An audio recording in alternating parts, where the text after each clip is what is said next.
The black limo stopped abruptly at the entrance of the Grand Plaza Hotel in San Francisco. Richard Caldwell, CEO of Caldwell Enterprises, was late for the most important charity dinner of the year, the one where millionaires competed to see who donated the most publicly while paying less behind the scenes taxes. "Get out of the front," he shouted the driver through the window, honking furiously. On the sidewalk, a slight man about 60, with beaten but clean clothes, held a small cardboard sign. His name was Miguel Santos, immigrant Filipino who had arrived in the United States 35 years ago, pursuing an American dream that never completely materialized. Richard got out of the car with visible impatience, adjusting the tuxedo of $3,000. "Do you know how much my time costs? Get out of here before I call security." Miguel did not move. His brown eyes found Richard's with a disturbing serenity. "Mr. Caldwell, I just need a minute. Just one." "How do you know my name?" Richard frowned, genuinely surprised. Everyone knows Richard Caldwell. Miguel kept his voice calm, almost kind.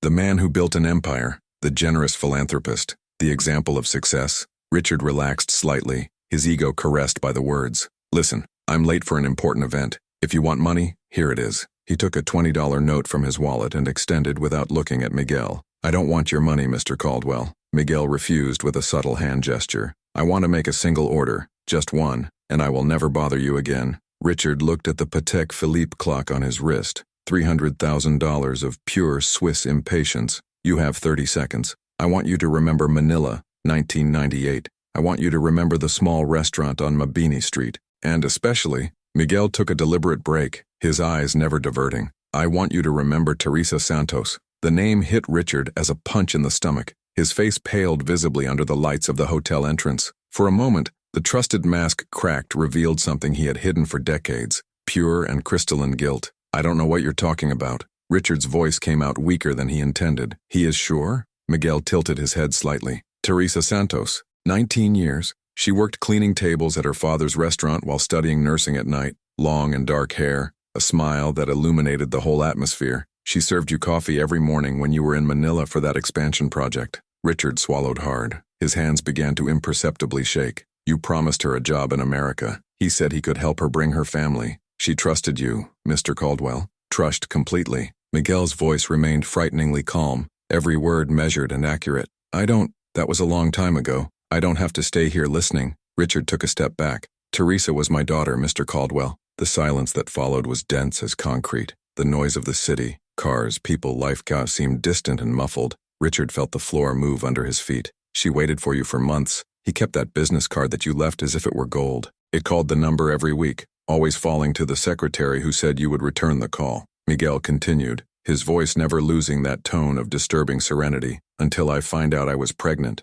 "Stop." Richard raised his hand, his voice coming out like a desperate whisper. "She still waited, you know? You would think you would come back when she knew that she would fulfill her promises. But you never came back, Mr. Caldwell. He never answered a single call. And when she finally managed to talk to you through a colleague of yours," Miguel made another deliberate pause, "you said to her, 'Solve the problem,' and sent $2,000. Richard looked around frantically, checking if anyone was listening. Several hotel security guards watched the distance, but none still approached. "My daughter didn't solve the problem, Mr. Caldwell. She had the baby, a boy. She worked 3 jobs to raise him alone while finishing college of nursing. He never accepted help he had not won with his own hands." Miguel's voice finally showed a hint of emotion, pride mixed with sadness. "She came to you a last time 15 years ago. I didn't want money. I just wanted you to know your son, that he knew he existed." What does she want now?" Richard asked, his voice loaded with poorly disguised panic. Miguel smiled, not a smile of joy, but something much more complex. "Teresa died 3 years ago, Mr. Caldwell. Pancreatic cancer. He worked up to 2 weeks before leaving, always taking care of others like the nurse national that it was." Richard felt his legs weaken. He discreetly leaned against the side of the limousine. "So what the hell do you want from me?" The anger was returning, that familiar defense mechanism that always protected him when guilt threatened to rear its head. "I told you, Mr. Caldwell. I made my only request." Miguel began to slowly walk away. "I asked you to remember, to carry that memory tonight as you give your speeches about charity and compassion. To think of Teresa whenever you look in the mirror and see the man you have become." "Wait," Richard called, an odd mix of relief and frustration in his voice. "Is that all? You came all this way just to make me remember?" Miguel stopped and turned around for the last time. Under the artificial light of the hotel entrance, Richard finally noticed something that had gone unnoticed. Miguel's eyes were exactly the same shade of brown that he saw in the mirror every morning. "For now, Mr. Caldwell, for now." Miguel nodded gently. "Enjoy your charity dinner." And then he simply walked away, disappearing into the crowd of the San Francisco sidewalk, as if he had never been there. Richard stood still for long seconds, the noise of the city gradually returning. His assistant rushed out of the hotel, talking frantically about the guests who were already waiting, about the speech that needed revision, about the photographs with important donors. But all Richard could hear was a distant echo of a young voice with a Filipino accent saying, "You'll be back, won't you? You promised." Inside the dazzling ballroom, as he accepted greetings and smiled for cameras, a single question rang incessantly in his mind. Who was Teresa's son? And most importantly, what else did that old Filipino know that he hadn't already revealed? If this story of second chances and accounts from the past has touched something in you, don't forget to subscribe to the channel, because what Richard doesn't yet know is that Miguel's true request is just beginning, and the price of that memory will be much greater than any amount he will donate tonight. 3 weeks after the meeting in the lobby of the Grand Plaza Hotel, Richard Caldwell couldn't get that conversation out of his head. Teresa Santos. The name echoed in his thoughts during important meetings, interrupted his attempts to concentrate, invaded his dreams. He had tried to locate Miguel around the city, but the man seemed to have evaporated. No records, no addresses, nothing, as if it were a ghost conjured just to haunt him. "Mr. Caldwell, the third quarter numbers are exceptional," announced Jennifer, his executive assistant, entering the office with fresh reports. Asian expansion generated profits 23% above projections. Asian, the word drew an involuntary grimace from him. "Perfect. Schedule the shareholder meeting for Friday." His voice sounded automatic, distant. Jennifer hesitated at the door. "Sir, how are you? You seem different lately." "I'm fine, just tired." Richard waved her away impatiently. Alone again, he picked up his laptop and did something he had avoided for years. He typed Teresa Santos Nurse Philippines into Google. The results appeared slowly, each click revealing fragments of a life he had dismissed as irrelevant decades ago. He found an obituary from 3 years ago. Teresa Mariana Santos, 42 years old, passed away after a brief battle with pancreatic cancer, survived by her father Miguel Santos and son Daniel Caldwell Santos. Daniel Caldwell Santos. The full name hit Richard like a gunshot. She had given the boy her last name. After all, after he sent that miserable money and disappeared, she had still registered her son under her name. Richard clicked on more links. There was a graduation photo. Daniel, apparently 25 or 26, smiling next to Teresa in front of the University of San Francisco. The similarity was undeniable. The same eyes, the same shape of the face, even the way he tilted his head was identical to what Richard saw in the mirror. "Damn," he whispered to the blank screen. His phone vibrated. A message from an unknown number. "You must be wondering about Daniel. Don't worry, Mr. Caldwell. He knows you exist, but he doesn't know who you are. Yet. MS. Richard's hands shook. He typed quickly. "What do you want?" The answer took 15 torturous minutes. "I already told you. I just wanted you to remember. The rest is entirely up to you, sir." "Is this blackmail?" "Blackmail would be asking something in exchange for my silence. I'm not asking for anything, Mr. Caldwell. I've just given you information that was always rightfully yours. What you do with it is your choice." Richard threw the phone down hard on the table. That old Filipino was playing with him, and the worst part was he didn't even know exactly Amelie, which was the game. In the following days, more messages arrived. Never threatening, always informative. Miguel sent old photos. Teresa, pregnant but smiling, working in a hospital. Daniel, child, holding a certificate of honor of the primary school. Daniel, teenager, serving food in a community cafeteria. Each image was a carefully calibrated guilt. The most devastating message arrived on a rainy Tuesday. A picture of Teresa on the visibly fragile hospital bed, holding a handwritten paper. Miguel expanded the text in a second photo. "Daniel, I was always honest with you about your father. He made choices I can't judge. But you, my love, you are the best thing that has ever happened to me. Never forget that. Never let someone's absence define who you are." Richard had to leave the office. He locked himself in the private bathroom and, for the first time in decades, felt tears burn his eyes. When he finally recomposed himself and returned to the table, there was a white envelope without a sender waiting. Jennifer had apparently left him there during his absence. Inside, a single sheet of paper with a scribbled address. Community Health Center, Mission District. Daniel works there all Tuesdays and Thursdays, 14 or 22 tour. Nurses, just like mother. Richard needed the role violently, but didn't throw him away. That Thursday at 6:43 p.m., he was parked in front of the small community health center in one of the humblest neighborhoods of San Francisco. Its black Mercedes stood out grotesquely between old and worn-out cars. He observed through the glass while a young nurse attended patients with infinite patience, dark hair, average constitution, kind but efficient movements. Daniel, an elderly Latin lady, held his hand, visibly thrilled with something he had said. Daniel smiled, the same smile as Richard had seen in that old photo of Teresa. "How long will you stay here watching like a persecutor?" The voice came from the passenger window. Richard almost hit his head on the ceiling. Miguel was sitting quietly on the bench next to him as if he had been there all the time. "How the hell did you get into my car?" Richard exploded, frantically checking the locks he was sure of having triggered. "I learned a few things in 35 years on American streets, Mr. Caldwell." Miguel watched Daniel through the window with transparent pride in his eyes. "My grandson is special, isn't it?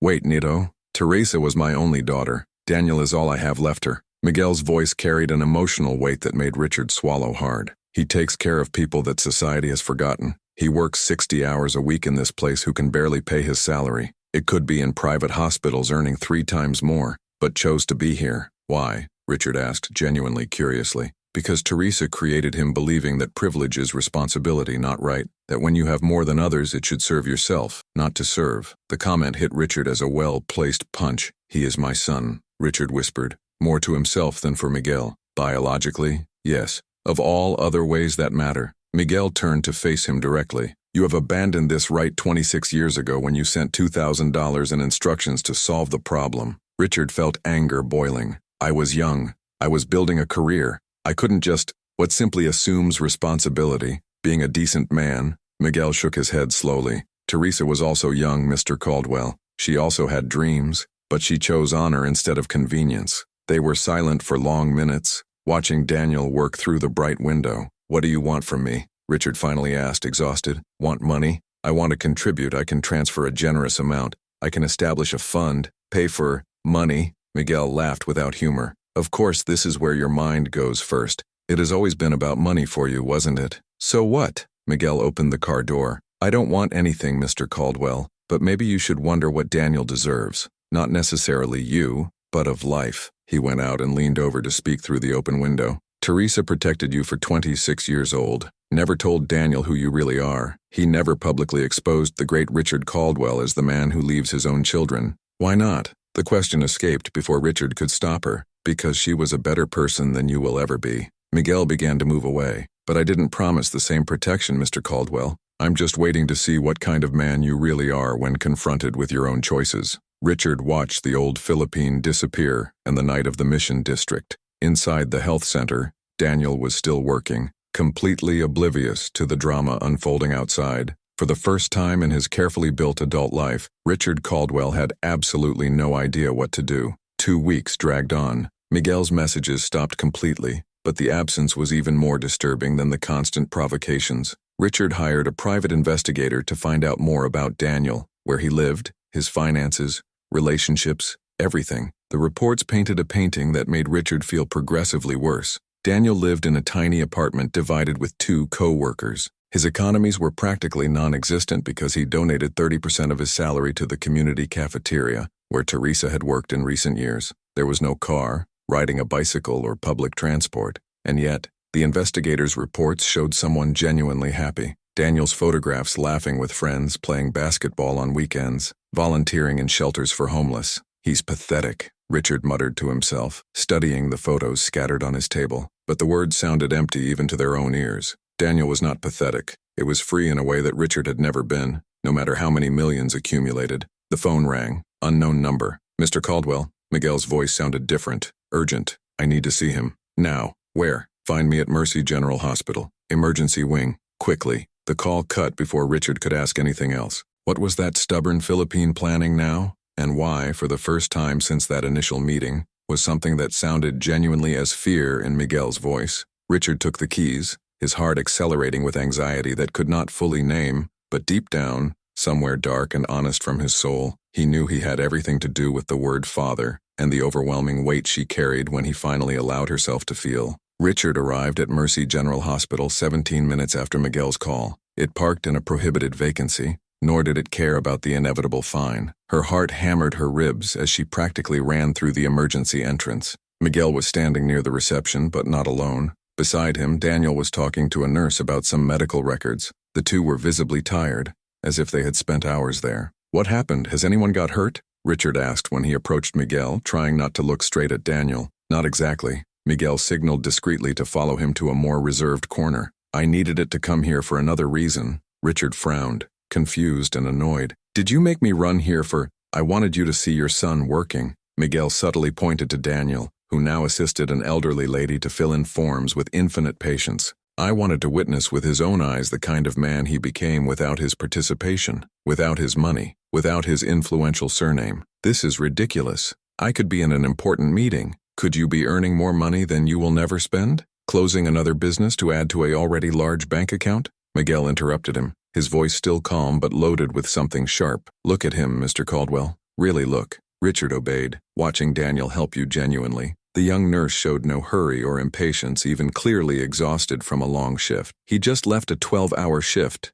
Miguel continued. "It should be at home resting. But when the emergency called asking for help with an elderly Philippine patient who only spoke Tagalog, Daniel returned without hesitation, without asking for extra payment, without complaining. So what? Does that make him a saint?" Richard's defensive sounded weak even to his own ears. "No, it makes him human. It makes him worthy." Miguel finally looked straight at Richard, and there was something new in that look, something that bordered on mercy. "It makes him everything you could have been if it had made different choices 26 years ago." The words hit Richard as verbal slap. 3 days ago, Miguel continued, taking his cell phone out of his pocket, "Daniel called me saying he had saved enough. I wanted to take me from the streets definitely, to rent a small apartment where I could have dignity in the years left." Richard swallowed hard. "Doesn't he know who you are for me? You know I'm your grandfather. I raised Teresa after my wife died when she was only 6. I worked 3 jobs to keep her at school." Miguel kept the phone. "But no, you know I chose to live on the streets after Teresa died because she couldn't stand to be in that empty apartment without her. He thinks it was misfortune. Don't choose. Why are you telling me that?" "Because I want you to understand the caliber of man your son has become." Miguel crossed his arms. "He earns less than his driver probably wins, Mr. Caldwell, and yet he is willing to sacrifice his economies for an old man on the streets. By family." Richard felt something departed inside his chest, a tiny crack in decades of rationalization and denial. "Mr. Santos?" Daniel's voice cut the moment. He was approaching, smiling to see Miguel but clearly curious about the man with a deer suit beside him. "I didn't know it would come today." "Daniel, this is—" Miguel hesitated, looking at Richard with a silent question in his eyes. "Richard Caldwell," Richard completely completed, extending his hand before Miguel could say anything revealing. "I met your grandfather recently. I'm a friend." Daniel squeezed his hand firmly, respectfully. "Pleasure, Mr. Caldwell. Any friend of Grandpa is welcome." His eyes, so similar to Richard's, shone with genuine kindness. "Your grandfather talked a lot about you," Richard lied. Or maybe it wasn't a lie. Miguel had indeed spoken a lot, just not in the conventional way. "I hope just good things." Daniel laughed, placing his hand on Miguel's shoulder with evident affection. "Grandpa tends to exaggerate my modest qualities." "No exaggeration," Miguel responded softly. "Just truths." Richard observed the interaction between grandfather and grandson with a tight knot in his throat. The ease between them, not said love but obvious in each gesture, was something Richard had never experienced with his own distant and critical father, and would certainly never provide this young man before him. "I need to go back," Daniel announced after checking the clock. "But Grandpa, do you promise you will think seriously about my offer? About the apartment?" "I promise to consider," Miguel agreed, and Richard noticed the quick sadness that went through the old man before chewing her with a smile. After Daniel returned to work, Richard broke the silence. "Why does it refuse his help?" "Because accepting it would mean giving up the one thing I have left, my purpose." Miguel began walking toward the exit, signaling Richard to accompany him. "After Teresa died,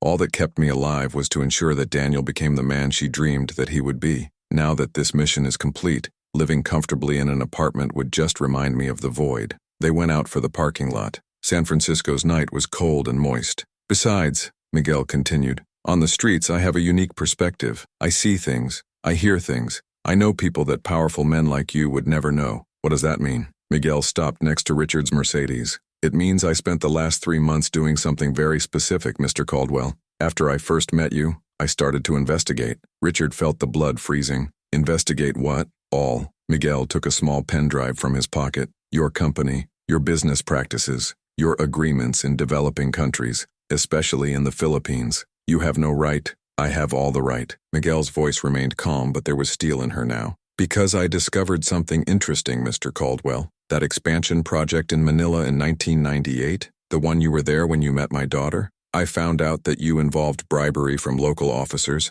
systematic environmental violations, and forced displacement from entire communities. Richard retreated instinctively. This is ridiculous. Everything was done within the law, of laws purchased and paid by your company. Miguel took a step forward. I have documents, emails, bank transfers, all carefully filed in this small flash drive and multiple copies in safe places. This is extortion. No, Miguel shook his head. Extortion would be to ask for money in exchange for my silence. I don't want your money, Mr. Caldwell. I never wanted to. So what the hell do you want? Richard exploded, his voice echoing through the empty parking lot. Miguel kept the USB stick slowly. I want you to be honest. With me, with yourself, and eventually with Daniel. You're crazy if you think I'm not asking you to do anything now. Miguel lifted his hands on a gesture. I'm just setting the reality of the situation. You have choices to make, Mr. Caldwell. And unlike 1998, this time the consequences of your choices will not disappear with money and connections.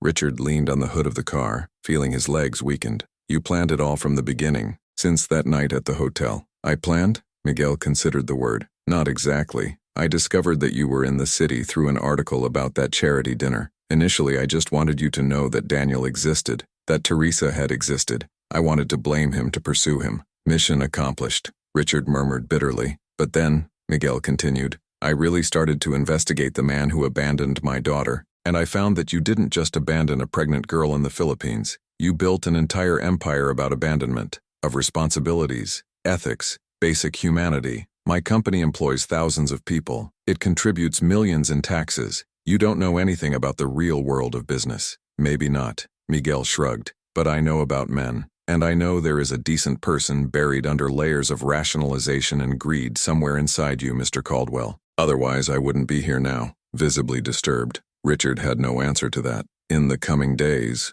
Miguel said, starting to walk away, you will receive an envelope. Inside there will be some specific documents that I would like to review. I will not make any demand. I will not establish any deadline. I just want you to read and think about the type of legacy you are building. What if I just ignore? If you throw it all out? Miguel looked over his shoulder. Then I will prove it was wrong about having something saved to you, and I will take appropriate measures. He paused. But I don't think it's going to ignore, because for the first time in decades, Richard Caldwell, you're feeling something your money can't buy. Genuine shame. Richard watched the old Philippine disappear on the nebula night of San Francisco. Inside the hospital, through the bright windows, he could see Daniel working, saving lives, helping people. All a father could be proud. And there was Richard, leaning against a $200,000 car, being emotionally blackmailed by a homeless who had proved much more strategist than any executive he had ever faced in meeting rooms. Your phone vibrated. Jennifer's message. Mr. Caldwell, shareholders are waiting. The conference calls start in 10 minutes. Richard typed an answer with trembling hands. Cancel. I'm dealing with something personal. It was the first time in 20 years that Richard Caldwell canceled anything related to business for personal reasons. And while driving through the streets of San Francisco towards his empty mansion in Pacific Heights, a single question echoed incessantly. When exactly the old Philippine had passed from victim to strategist, and why did Richard feel that he had not seen even half the real plan of Miguel Santos yet? The envelope arrived the next morning, just as Miguel had promised. Thick, heavy, without sender. Richard held him for long minutes before finally opened, his hands shaking slightly. Inside, meticulously organized documents. Not just about Manila's project in 1998, but about a whole decade of Caldwell Enterprises' questionable practices, contracts with clauses buried in complex legal language that moved communities, counterfeit environmental reports, bribes disguised as consultancies, internal emails openly discussing how to circumvent local regulations in developing countries. Each document had small manuscript notes of Miguel, connecting points that Richard had spent years ensuring that they were never connected. How the hell did he get this? Richard muttered to the empty office. Your phone rang. Miguel, did you receive my special delivery? The old man's voice sounded almost cheerful. This is impossible. These documents are confidential, protected by security systems that cost millions. Miguel laughed softly. You know, Mr. Caldwell, the problem with powerful men is that they never pay attention to the surrounding people. The janitor who cleans the offices at night, the temporary secretary who digitizes documents, the IT technician who fixes computers. Richard felt the blood freezing. Have you infiltrated my business? I didn't have to infiltrate anything. The invisible people were already there. I talked to them. I found that when you treat low-level staff for years, eventually some are receptive to conversations with friendly strangers. This is illegal, corporate espionage, and, Miguel sounded genuinely curious, because the way I understand, documents voluntarily obtained by employees concerned with unethical practices of your company are considered to be protected complaints under whistleblower, but I'm not a lawyer, so I may be wrong. Richard sank in the executive leather chair. What do you want? We finally get to the point where you do your demands. I just want one thing, Mr. Caldwell. I want you to know your son. Silence tended for long seconds. Knowing you like what? I can't just, like Richard Caldwell, the father he never knew. Miguel's voice lost all the lightness. I want you to look at Daniel in the eye and take responsibility for abandoning him. I don't want money. I don't want you to establish a fiduciary background or make a generous transfer. I want honesty, basic humanity. What if I refuse? So these documents arrive at San Francisco Chronicle tomorrow morning, along with the full story about Teresa Santos and how you abandoned a pregnant girl after promising her to come to America. Miguel paused. I'm sure your shareholders and business partners will find the story fascinating. Are you blackmailing me to be honest with my son? The irony did not go unnoticed by Richard. Sometimes we need external incentives to do what we should have done internally for a long time. Miguel sighed. I'm 72, Mr. Caldwell. I don't know how long I have left, but before leaving, I want to make sure Daniel knows the truth about his origins. Not to hurt him, but because he deserves that truth. What if he hates me? Then you will have to live with it, just as Teresa lived with her absence for 26 years. Miguel's voice was loaded with emotion now, but at least he will know, and will have the choice to decide what to do with this information. Richard looked through the office window to the city extending below. From his 30th floor, everything seemed small, controllable, but that old Filipino on the streets had proven that perspective matters, and sometimes those who are under the bottom sees things that who is on top never realize. When? Richard finally asked. Saturday, noon, at Little Filipino Cafe at Mission Street, near the health center where Daniel works. I'll be there too. For what? Supervision? For support, for both you and Daniel. Miguel paused. This will not be easy for any of you. The call cut. Richard spent the next 3 days in a state of anxiety like important meetings or complex business could dissipate. Mentally rehearsed the conversation dozens of times. Each version ended disastrously. Friday night, sitting alone in his $8 million mansion in Pacific Heights, Richard took 3 doses of bourbon and finally admitted to himself something he had buried for decades, was absolutely terrified. Saturday arrived with a cloudy sky characteristic of San Francisco. Richard changed clothes 4 times before deciding for a casual sweater and jeans, a pathetic attempt to seem accessible, human. The Filipino coffee was small, cozy, smelling of fried garlic and strong coffee. Completely different from Michelin stars Richard stars frequented. Miguel was already there, sitting at a table in the corner with Daniel. When Richard came in, Daniel got up politely, extending his hand with a confusing smile. Mr. Caldwell, what a surprise to see him again. Grandpa did not mention that he would come. Feel, Daniel, Miguel said gently, signaling the empty chair. There is something we need to talk about. Richard sat down, feeling every pair of eyes on the small coffee, watching the obviously rich and displaced man. His hands sweated. Daniel, Miguel started, his firm but kind voice. You know, I was always honest about your origins, about your father. Daniel nodded slowly, his smile disappearing as he realized the seriousness of the situation. Sure, you told me that my mother had a brief relationship with an American when he was in the Philippines, that he returned to the United States before he knew about me. This version, Miguel looked at Richard, was the story Teresa told to protect you from the most painful truth. Reality is a little different.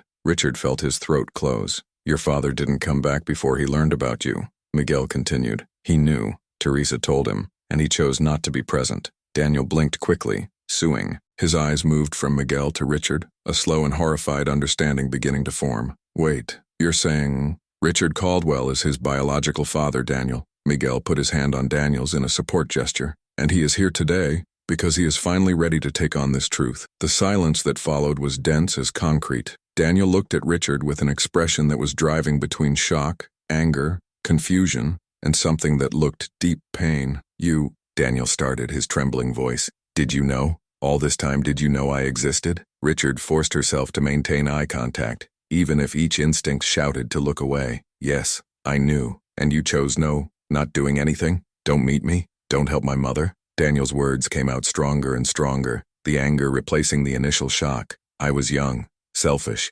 focused only on my career. The words sounded pathetic even to Richard. I sent money. Money? Daniel laughed bitterly. Did you send $2,000 and thought it solved? My mother worked 3 jobs to create me. He went to nursing college at night while taking care of me during the day. And you were here, building your empire, never looking back? Other people in the cafe started to look openly now. The owner, a Filipino middle-aged gentleman, approached, but Miguel signaled that everything was under control. You have every right to be furious, Richard said, his low voice. There is no justification for what I did. There is no excuse. So why are you here now? Daniel asked, tears shining in his eyes. Guilt? Fear that I expose you publicly? What finally brought you here after 26 years? Richard looked at Miguel, who remained silent, allowing the conversation to unfold naturally. Your grandfather found me a few weeks ago, Richard admitted. He confronted me about the past. He forced me to face what he had done. So you are here because you were blackmailed? Daniel shook his head in disbelief. Unbelievable. No. Richard took a deep breath. I'm here because he was right. Because I spent 26 years running away from the worst decision I ever made in my life. And because, your voice failed, because when I saw you working in that health center, when I discovered the kind of man you have become despite my absence, I realized what I lost. Not just a child, but the chance to be part of something genuinely good. Daniel wiped the tears angrily. You have no idea what it was to grow up without a father. The times other boys had their parents in the games, in graduations, in important moments. And I had only my mother, which was amazing. I don't mean it badly. But still, there was always that absence. I know I can't recover this time, Richard said. I can't go back and be there when you needed it. I can't change the choices I made. So what the hell do you want from me? Daniel exploded. Nothing. The answer surprised to Richard. I don't want anything from you, Daniel. I just wanted you to know the truth, that your grandfather was right to make me face it. And if you can, somehow can forgive me. He swallowed. I won't wait. I just wanted you to know much. Daniel was silent for a long moment. When he finally spoke, his voice was calmer, but still loaded with pain. My mother died 3 years ago. Do you know that? Richard nodded. In recent days, when cancer was already advanced, she made me promise something. Daniel looked at Miguel. She said, do not carry angry at your father. He made his choices and they were his to make. You need to make your own choices about what kind of man wants to be. Tears rolled freely through Richard's face now. I promised her that I wouldn't let his absence define me, Daniel continued. That would be better than that. So no, I don't know if I can forgive you now. Maybe it can never. But I won't carry hate that would only hurt me. Miguel held Daniel's hand firmly, transparent pride in his eyes. There is something you can do, Daniel said, straightening himself in the chair. Something that is not for me, but that would be to honor my mother's memory. Anything, Richard answered immediately. Daniel pulled a pocket-wrinkled roll, a financing proposal. The health center where I work is almost bankrupt. We serve communities of immigrants who have nowhere to go. Hundreds of families will be without basic medical care. He pushed the paper on the table. My mother spent the last 5 years of life working there as a volunteer. It was her passion. Richard took the document, reading quickly.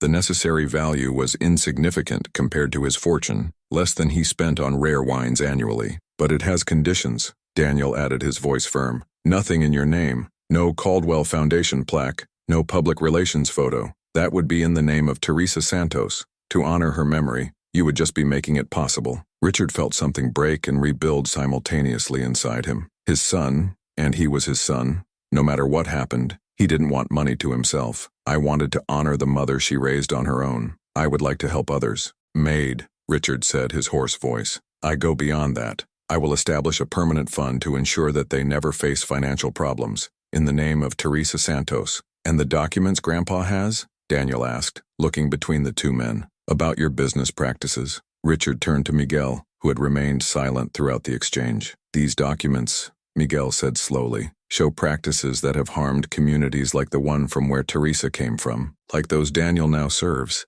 I know, Richard admitted, and I deserve to face consequences for them. Then change, Daniel said simply. Not just donate money to appease guilt. Really change how your business operates. Correct what is wrong. Richard looked at the young man in front of him. 26 years, gaining a fraction of what he could in private hospitals, dedicating himself to serving the forgotten, everything he should have been. I'm going to do that, Richard promised. I don't know how long it will take or how difficult it will be, but I will do that right, Miguel finally said, his voice loaded with emotion. Teresa would be proud of the man you became, Daniel. And maybe, he looked at Richard, maybe there is still hope for all of us. Daniel got up slowly. I need time. I don't know when or if I'll be ready to have you in my life in any significant way, But he hesitated. "Thank you for finally having the courage to appear and tell the truth. It's more than deserve," Richard said, also getting up. Daniel reached out, formal, distant, but still a bridge. Richard squeezed her, memorizing contact, knowing it could be the only time. While Daniel left the coffee,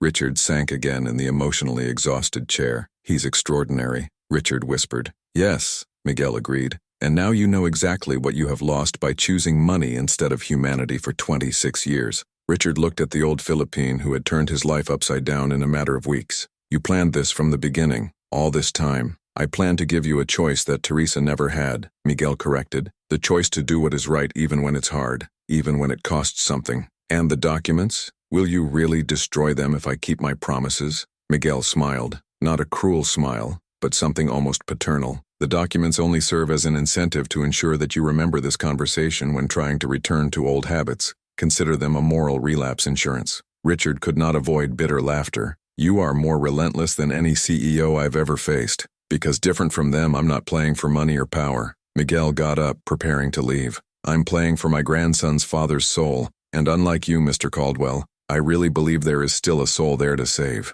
While Miguel walked away, leaving Richard alone in the small Café Filipino, a single question echoed in the entrepreneur's mind. Would it really be possible to change after decades building an empire about morally questionable foundations? And most importantly, would you have the courage to try, even knowing that the path of redemption was infinitely more difficult than the path of profit that had followed for so long? 6 months after that meeting at Café Filipino, Richard Caldwell was sitting in a meeting room very different from the one he used to attend. There was no panoramic view of San Francisco, no imported marble table, just simple chairs in a circle and a group of 12 people who gathered every Thursday at 7 at night. "My name is Richard, and I'm addicted to work and external validation," he said, his voice firm but full of genuine vulnerability. "I spent 52 years building an empire at the expense of everything that really mattered, and I almost lost the only chance to meet my son because of it." The support group for executives in existential crisis was not exactly the kind of place where Richard imagined being 6 months ago,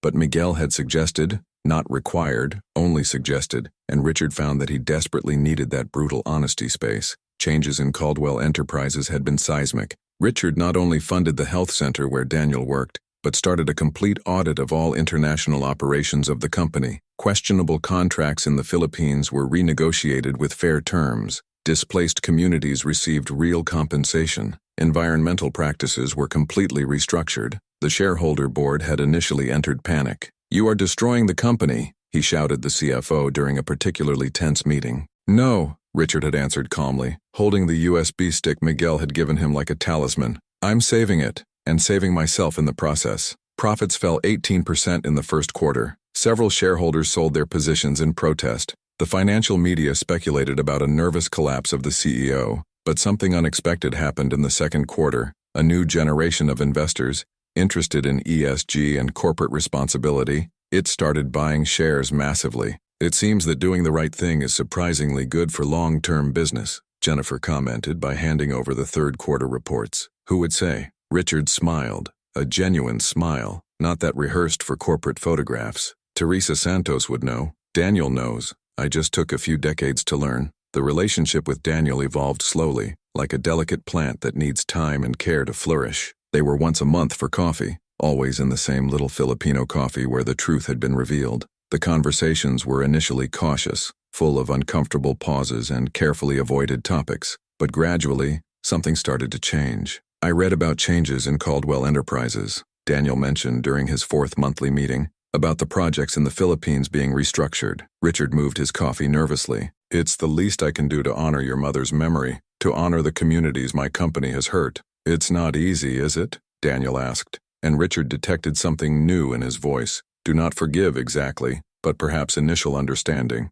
Dismantle everything you built?" "I'm not dismantling," Richard has gently corrected. "I am rebuilding about foundations that I can really defend. It is terrifying and liberating at the same time." Daniel nodded slowly. "My mother used to say something when I faced difficult choices at the nursing school. She said, 'The right way is rarely the easy way, but it's always the way that lets you look in the mirror without looking away.'" Richard felt tears burn. She was wise. It was. Daniel looked through the coffee window to the busy street. "I think she would be surprised to see you here. Trying. Just trying. It's a beginning." Daniel found his eyes, and for the first time there was not only reflected pain there, but something that could eventually become a connection. Rome was not built in one day. Bridges between parents and children who never met either will not be. Miguel watched these interactions from afar, literally. He had accepted Daniel's offer to the small apartment, but insisted on continuing to work as a volunteer in the community cafeteria 3 times a week. "Just because I have a roof about my head doesn't mean I forgot who I am,"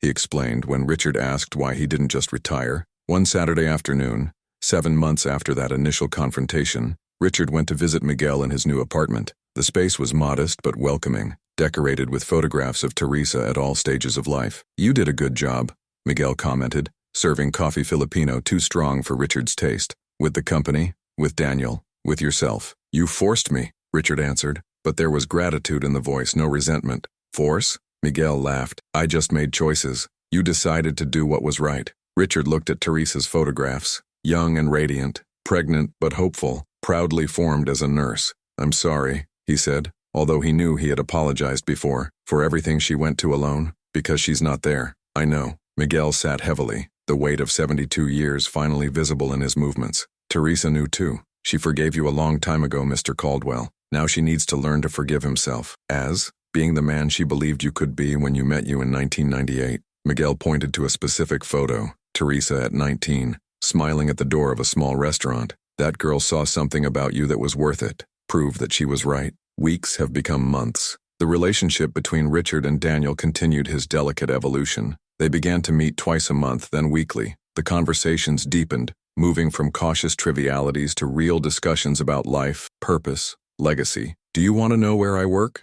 Daniel asked during one of his Sunday cafes. "See the health center you helped save?" It was the first time Daniel had offered something like this, a real bridge, not just a neutral encounter in ordinary territory. "I would love it," Richard replied, trying to keep the emotion controlled. The community health center was crowded when they arrived the following Tuesday. Immigrant families filled the small waiting room, children running while parents filled forms in multiple languages. It was noisy, chaotic, and absolutely vital. "This is where my mother has spent her last years," Daniel explained, guiding Richard through the narrow corridors. "She said she found her true purpose here, helping people the system had forgotten." Richard watched Daniel work for 2 hours, attending patients with infinite kindness, translating to families who did not speak English, holding the hands of an elderly lady while applying an injection. In each gesture he saw Teresa, the woman who had known soon decades ago and then discarded so easily. "He's amazing," Richard whispered to the chief nurse who was by her side. "Daniel is the heart of this place," she responded with evident pride. "It could be in any private hospital earning 3 times more, but choose to be here. Why? Because your mother taught you that privilege is responsibility, not right." The nurse looked at Richard curiously. "You are the anonymous donor, aren't you? What did the permanent fund establish in the name of Teresa Santos? As Daniel mentions you sometimes. I didn't know you were, well, you." She smiled kindly. "Thank you. You saved this place." Richard felt something break into his chest, not in pain, but something that could eventually become redemption. That night, for the first time, Daniel invited Richard to dinner in his small but cozy apartment. Miguel was already there, helping to prepare a traditional Philippine dish. "Adobo," Miguel proudly announced. "My wife's recipe, passed to Teresa, now to Daniel." They ate together, 3 generations connected by absence and eventually conscious choice of building something new about the ruins of the past. "I have something for you," Daniel said after dinner, disappearing soon in the room. He returned with a small box. "My mother kept this for years. He said that if you ever appeared, you should have it." Inside the box, Richard found the business card he had given to Teresa in 1998, worn out of being handled, the edges of time, and a letter, written with Teresa's delicate handwriting. "Richard, if you are reading this, it means you found courage you didn't have when we met. I don't keep anger. I made my choices just as you did yours. Daniel is the best thing that happened to me. I hope one day you have a chance to meet him. Not what you can give him materially, but for the person he became despite his absence. New, Teresa." Richard read the letter 3 times, tears rolling freely now. Miguel put his hand on his shoulder, a gesture of comfort, perhaps even forgiveness. "She really forgave you," Daniel said softly. "Now you need to decide whether to honor this forgiveness being the man she believed you could be." 3 months later, Richard was on the stage of San Francisco Business Forum, one of the city's most prestigious events for corporate leaders. But your speech would not be about growth or profit maximization strategies. "My name is Richard Caldwell," he started, his voice echoing through the crowded room. And for most of my adult life, he measured success for the wrong metrics. The hearing of CEOs and executives moved uncomfortably. 26 years ago, I abandoned a pregnant girl in the Philippines because I thought my career was more important than basic human responsibility. The silence in the room was absolute now. I built an empire about this foundation of morally flawed choices, and I almost lost my soul in the process. Richard told the story, not all the details but enough, about Teresa, about Daniel, about Miguel, the old Philippine who had appeared as a ghost of the past, to force him to face truths he had buried for decades. Today, Caldwell Enterprises is 22% less profitable than a year ago, he continued. We restructure international operations. We compensate for communities that we harm. We implemented ethical practices that many here would say to be anti-competitive. Some at the audience swing their heads in disapproval. But we also earned something money never bought, integrity. And I personally got something even more valuable. Richard looked at the front row where Daniel and Miguel were sitting. I got the chance to meet my son, to try to be the man his mother believed I could be. The speech continued for more 20 minutes. When it ended, the ovation was mixed. Some enthusiastically applauded, others remained sitting in silence, clearly disapproving. You basically committed professional suicide, commented an old CEO later. Admit all this publicly? No, Richard corrected. I committed professional renaissance and personal. In the following months, 3 things happened. First, Richard resigned as Caldwell Enterprises CEO, remaining only as a corporate ethics counselor. It's time for new blood to lead, he explained to the council. New blood with right values from the beginning. Second, he elected the Teresa Santos Foundation, not just to finance community health centers, but to support children of immigrant single mothers seeking higher education. The first scholarship holder was a 19-year-old Filipino who wanted to study nursing, just as Teresa had done decades ago. Third, and most importantly, Daniel began to call him Richard instead of Mr. Caldwell. It was a small but significant step. Dad was still distant on the horizon, maybe years, maybe never. But there was a bridge being built, slowly and carefully. You did well, Miguel said during a visit to Richard's apartment a year after that first meeting at the hotel entrance. Old Philippine was visibly more fragile now, the cancer that doctors discovered 3 months ago doing their cruel work. I didn't do it enough, Richard replied, holding Miguel's wrinkled hand. I will never be able to compensate for the lost years. It's not about offsetting, Miguel has gently corrected. It's about honoring the future, doing better than the past. Teresa understood that. Daniel understands. Now you also understand. Miguel Santos died peacefully 2 weeks later, surrounded by Daniel and, surprisingly, Richard. His last words went to his grandson. Give him a chance. Not for the person he was, but for the person who is trying to become. The funeral was small but significant.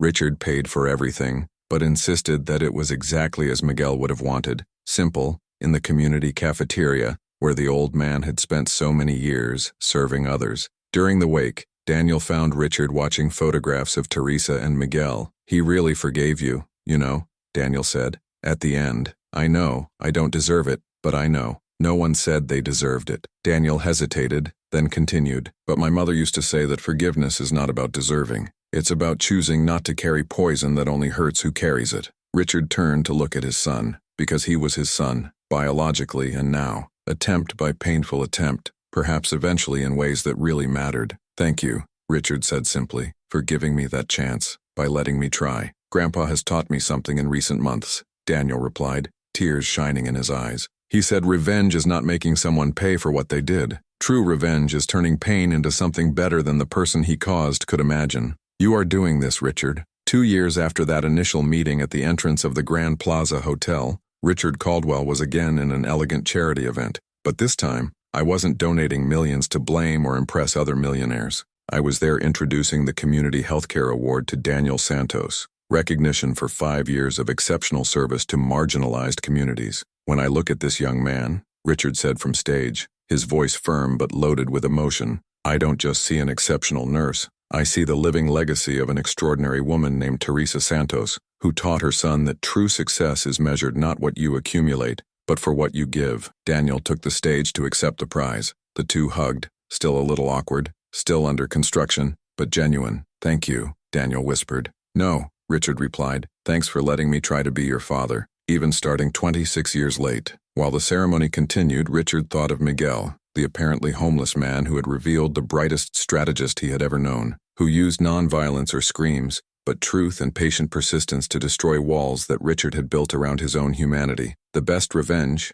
Richard finally understood, was not to destroy the enemy. It was transforming it into something better. And Miguel Santos, that old sage of the streets of San Francisco, had executed perfect revenge, transforming the man who abandoned his daughter into the man who now dedicated his life to honor her memory. Some people enter our lives as storms, Richard muttered to himself, watching Daniel interact with other prize winners. But the truly extraordinary enters the earthquakes, shaking foundations that needed to be destroyed so that something better could be built on the rubble. And while San Francisco's night stretched beyond the elegant event hall windows, Richard Caldwell smiled, not the rehearsed smile of CEO he had used for decades, but something genuine, imperfect, and finally, wonderfully real. The story of a Filipino beggar who made a single request to a millionaire, who has never forgotten what happened, teaches us that true justice is not about destroying who hurt us, but about construction. Something so extraordinary comes from this pain that the person is forced to confront the emptiness of their own choices.